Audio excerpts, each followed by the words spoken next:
ګرانو کتونکو نورو ویډیوګانو لپاره لاندې سرې بټنې باندې کلیک وکړئ، یعنی زما چینل در سره سبسکرایب کړئ او ورسره په ګنګړي باندې هم کلیک وکړئ ترڅو د نوي ویډیوګانو خبرتیا تاسو ته په اسانۍ سره نبی پاک علیه الصلاۃ والسلام مبارک فرمایي چې السفر قطعه من العذاب. دا سفر چې دی دا یو ټوکړه د عذاب نه دی، دا یو حصه د عذاب نه دی. نو کوم ملګری چې مسافر دی ته دا وایم نبی پاک علیه السلام بلکې دا ورته ویل کله چې دی د سفر نه وزګار شي باید خپل اهل ته زر رجوع وکړي.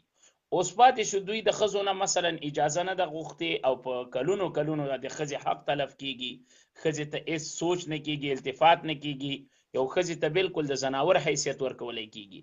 سفر هم یو شریعت یو اندازه ټاکلې ده، یو اندازه یې ټاکلې ده.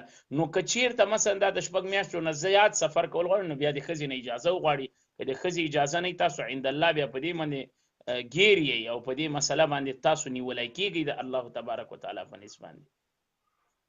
لکه د کومې روپۍ چې ګټي مولوي صاحب دا خو حرامېږي نه؟ نه صاحبه دا نه حرامېږي، دا نه حرامېږي.